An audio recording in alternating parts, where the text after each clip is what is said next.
Imagina una carretera solitaria en Guatemala, temprano en la mañana. El aire está frío, el tráfico es casi inexistente y el silencio solo se rompe por el ruido de los motores que pasan de vez en cuando.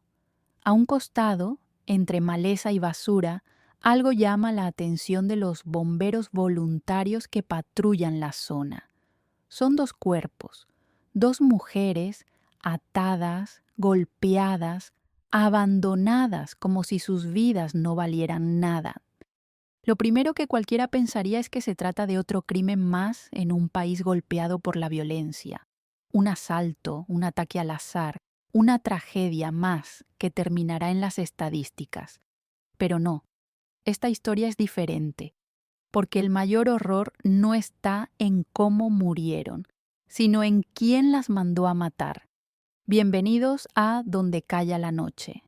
Hoy vamos a hablar del caso de Blanca Ramírez Chacón y su hija Angie Nicole Caseros Ramírez, una madre y una adolescente cuya confianza fue traicionada por alguien que compartía con ellas algo que se supone que nunca falla, la sangre.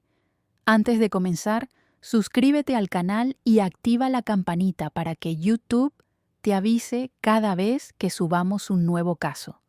Una familia marcada por la violencia blanca tenía 52 años.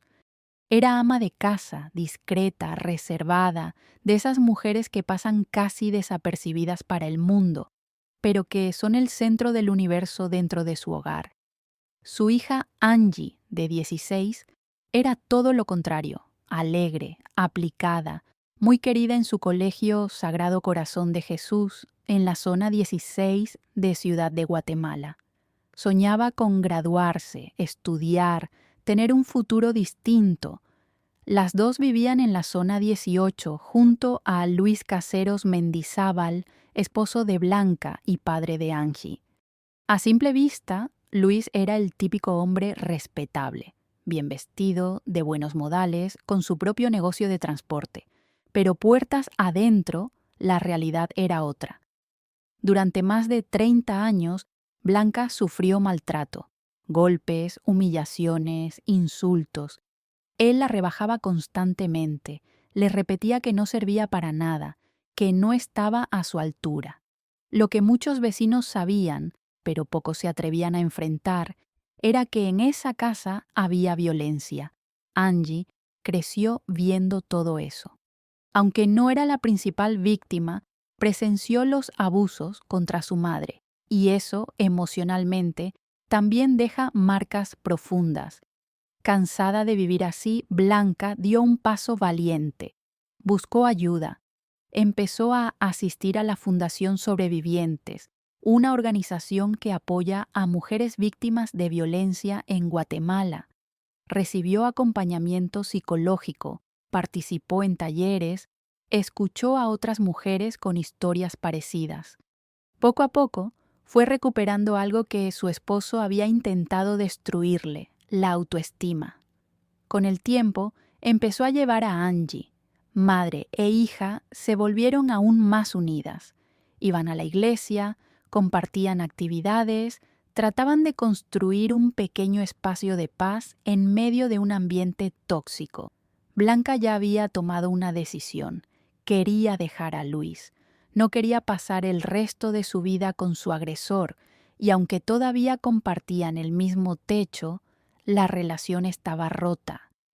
Algunas versiones hablan de que ya ni siquiera dormían en la misma habitación, pero mientras Blanca intentaba liberarse del hombre que la maltrataba, no tenía idea de que la verdadera amenaza venía de otro lado. Ni siquiera imaginaba que el peligro tenía el rostro de una mujer y que esa mujer era parte de su familia. La otra hija.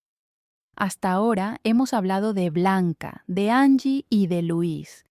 Pero falta una figura clave, la pieza que hace que toda esta historia tome un giro oscuro. Catherine Alexandra Casero Centeno, hija mayor de Luis, de una relación anterior. Catherine tenía 34 años al momento de los hechos. Estaba casada, tenía 2 hijos y llevaba una vida que, desde fuera, parecía normal. No vivía con su padre, pero lo veía en reuniones familiares.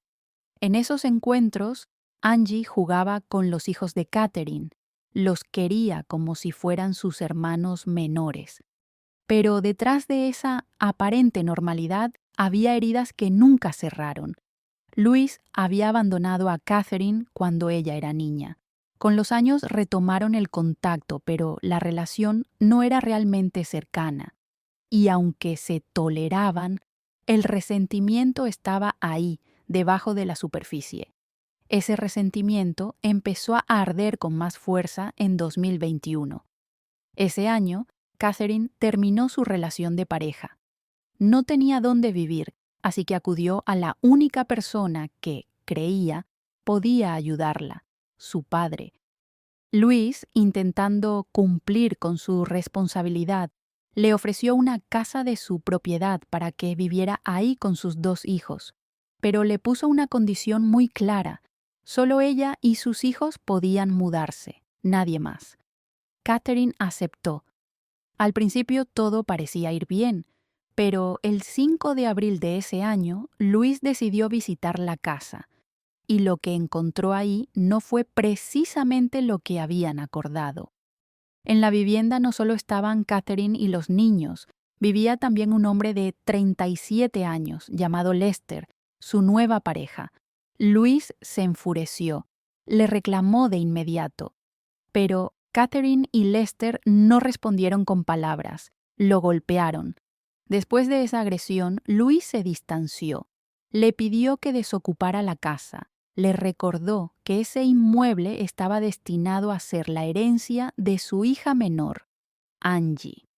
Para él, esa casa era el futuro de Blanca y su hija. Para Catherine, era otra prueba de que su padre siempre la ponía en segundo lugar. Envidia, dinero y una idea oscura. El conflicto por la casa no fue el único combustible del odio. Catherine se enteró de algo más. Luis había contratado seguros de vida. Las beneficiarias, Blanca y Angie. ¿Quién no aparecía por ninguna parte? Ella. Esta exclusión la hirió profundamente. No solo se sintió rechazada, se sintió reemplazada. Casa, seguros, dinero, herencia, todo, al menos en su cabeza, estaba dirigido a la nueva familia, Blanca y Angie. Y es aquí donde la historia deja de ser solo un conflicto familiar y se convierte en algo monstruoso. Catherine decidió irse de la casa que su padre le había prestado. Se mudó sin decirle a nadie la nueva dirección. Pero no se fue en paz. Se fue con una idea fija: vengarse. Y no solo vengarse emocionalmente. Quería hacer daño donde más doliera. En la familia que, según ella, la había desplazado. En Blanca, en Angie. A partir de aquí empieza a diseñar un plan frío, calculado, y utiliza algo que en cualquier otra circunstancia se vería como una etapa de esperanza: su embarazo. El domingo que nunca terminó. Durante varios días, Catherine visitó la casa de Blanca. Se mostraba cariñosa, cercana, casi como si estuviera intentando recomponer la relación. Les decía que tenía antojos de comida típica, algo normal en una mujer embarazada. Les pedía que Blanca le preparara ciertos platillos, que la acompañaran, que fueran a conocer su nuevo hogar. Blanca, de buen corazón, no sospechó nada. A pesar de los conflictos con Luis, seguía siendo una mujer noble. Al final, Catherine las invitó para el domingo 5 de septiembre de 2021. Esa mañana parecía como cualquier otra. Luis salió temprano a trabajar. No habló con Blanca ni con Angie. Ellas todavía dormían. No sabía nada de la salida que tenían planeada. Más tarde, madre e hija se arreglaron. Salieron de la casa y se dirigieron a la colonia donde vivía Catherine. Las cámaras de seguridad del lugar registrarían más tarde ese momento. Blanca y Angie entrando, confiadas, al condominio. Era la última vez que se las vería con vida. Las horas comenzaron a pasar. Nada de llamadas, nada de mensajes. La familia empezó a preocuparse. Intentos de contacto, silencio, angustia. Finalmente denunciaron la desaparición. Para Blanca se activó una alerta Isabel Claudina, destinada a buscar mujeres desaparecidas. Para Angie, una alerta Alba Kenneth, que se usa en casos de niños y adolescentes. La Fundación Sobrevivientes, sus compañeras de los talleres, las amigas del colegio de Angie, todos compartieron la información en redes sociales. Se hicieron cadenas, publicaciones, pedidos de ayuda, pero las respuestas no llegaban. Lo que sí llegó, 3 días después, fue la peor noticia posible: el hallazgo. El 8 de septiembre, a un costado de la carretera hacia San Pedro Ayampuc, los bomberos voluntarios encontraron primero un cuerpo, más tarde, en la misma área, otro. Ambos fueron trasladados al Instituto Nacional de Ciencias Forenses. Los análisis de huellas dactilares confirmaron lo que la familia temía. Eran Blanca y Angie. El informe forense fue devastador. Las dos murieron de forma violenta. Angie, además, había sufrido maltrato físico durante su desaparición. La comunidad reaccionó con dolor e indignación. En el colegio de Angie, sus compañeros organizaron una vigilia. Hablaron de ella como una chica dulce, amable, siempre dispuesta a ayudar. Recordaron a Blanca como la madre que nunca faltaba a los actos escolares. Pero mientras el país se solidarizaba con la familia, la policía trabajaba en otra cosa: encontrar a los responsables. Y al comienzo, todas las miradas apuntaron hacia el mismo lugar, hacia la casa donde Blanca y Angie habían vivido toda su vida, hacia Luis, el padre bajo sospecha. Desde el inicio, la Fiscalía contra el Delito de Femicidio y la Policía Nacional Civil comenzaron a reconstruir los últimos movimientos de la familia, y había algo que no cuadraba. Luis tenía antecedentes de violencia contra Blanca. Varias personas lo describían como un hombre explosivo, agresivo, incapaz de controlar su temperamento. Era, para las autoridades, un sospechoso lógico. Además, ese día había ocurrido algo extraño. En la colonia donde vivían había una empresa de seguridad privada. Ellos controlaban quién entraba y quién salía y, ante cualquier incidente, debían avisar también a la policía. Según los guardias, alrededor de las 12:15 del día en que desaparecieron Blanca y Angie, recibieron una llamada de Luis. Les dijo que algo estaba pasando en su casa, que fueran de inmediato. Los guardias llegaron. Luis les abrió la puerta. Estaba nervioso, alterado. Dijo que no sabía dónde estaban su esposa y su hija. Pero los guardias aseguraron que, desde la entrada, alcanzaron a ver a 2 mujeres al fondo de la casa. Una de ellas, joven, parecía estar herida. Cuando le preguntaron quién era, respondió que era hija de Luis, y él lo confirmó. A pesar de lo raro de la situación, los guardias no intervinieron más. Esperaron a la policía y se retiraron. Hasta aquí parece claro. Pero cuando llegaron los agentes de la Policía Nacional Civil, su versión fue completamente distinta. Dijeron que no había ninguna mujer en la casa. Según ellos, solo estaba Luis, muy nervioso, afirmando que 2 mujeres habían intentado entrar y lo habían querido atacar con un bate. También reportaron algo más: grafitis extraños en las paredes, con amenazas y el número 18 escrito al lado. ¿Mentían los guardias? ¿Mentía la policía? ¿O alguien estaba manipulando la escena? Lo cierto es que las contradicciones eran demasiadas, y Luis no ayudaba. Aunque decía estar desesperado por su esposa y su hija, fueron unas tías de las víctimas quienes finalmente activaron las alertas de búsqueda. Todo esto lo dejó casi como el villano perfecto. Un esposo violento, un padre agresivo, una casa llena de inconsistencias. Pero entonces algo cambió. En sus propias declaraciones, Luis entregó una pieza clave que voltearía por completo la investigación. La hija que se volvió sospechosa.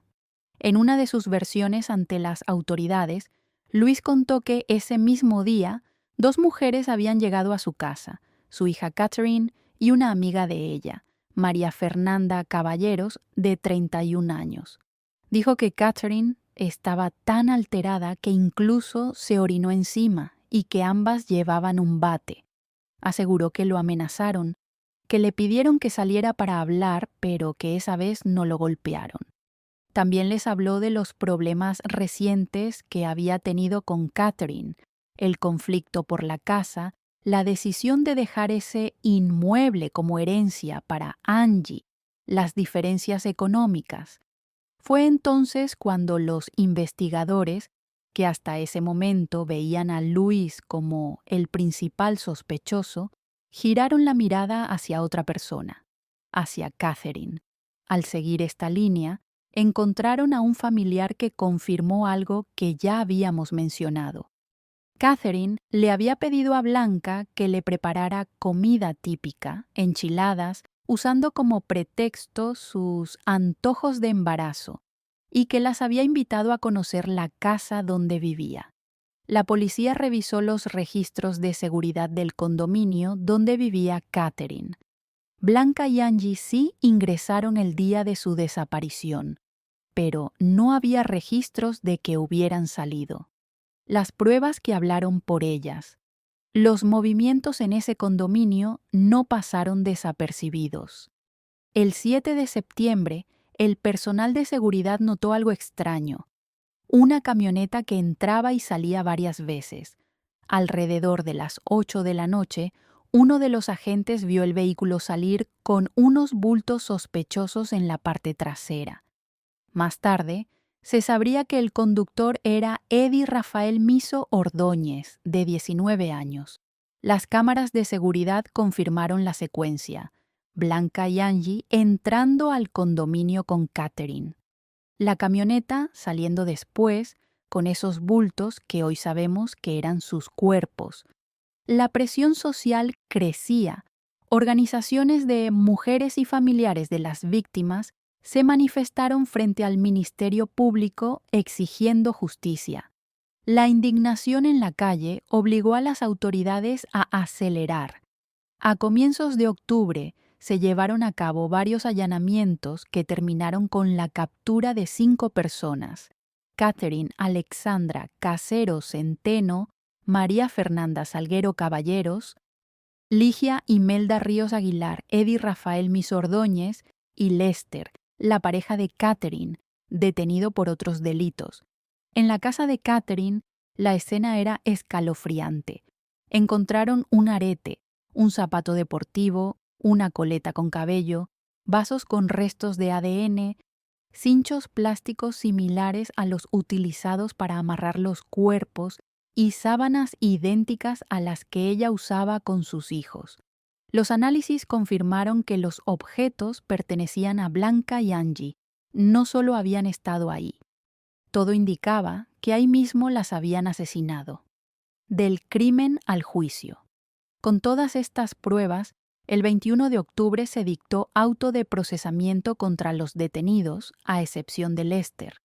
La acusación era contundente: asesinato, secuestro y robo. Para el Ministerio Público no había duda. Catherine fue la autora intelectual. Movida por celos y ambición, habría planeado el engaño, la trampa y la ejecución de Blanca y Angie para quedarse con los bienes de su padre, la casa, los seguros de vida, el dinero. El juicio no comenzó de inmediato. Hubo retrasos, apelaciones, tiempo. Recién el 12 de agosto de 2022, un juez resolvió enviarlos a juicio, considerando que había pruebas suficientes. Pasaron poco más de 2 años desde los hechos hasta que, finalmente, El juicio oral empezó el 29 de septiembre de 2023.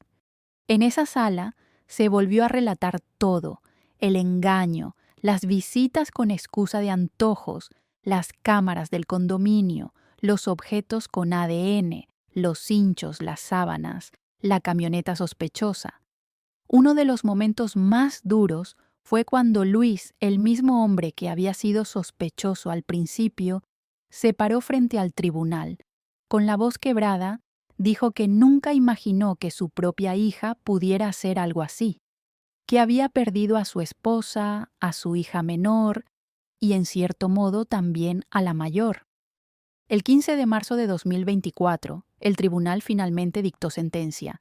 Catherine Alexandra Casero Centeno fue condenada a 70 años de prisión, 35 por cada víctima. Ligia Imelda Ríos Aguilar, a 76 años, por asesinato y robo agravado. María Fernanda Salguero Caballeros, a 70 años. Eddie Rafael Miso Ordóñez, a 35 años. Al escuchar la sentencia, Catherine rompió en llanto. Fue consolada por su abogada y, según algunos reportes, se acercó al representante legal de su padre para decirle que ella no era la culpable. Aún así, la justicia humana ya había hablado. Este caso no es solo la historia de dos mujeres asesinadas por ambición y resentimiento. Es también el retrato de cómo la violencia dentro de las familias puede tomar formas cada vez más peligrosas cuando no se detiene a tiempo.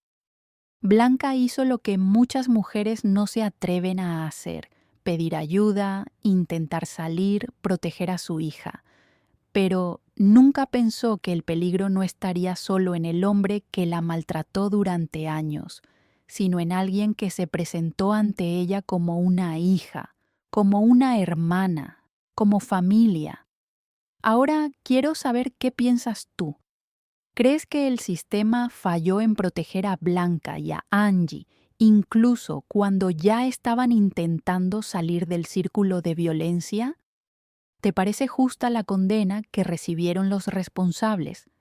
Y lo más importante, ¿qué se podría hacer desde la sociedad y las instituciones para que ninguna mujer tenga que confiar en alguien que, en secreto, está planeando su muerte? Déjame tu opinión en los comentarios. Quiero leerte.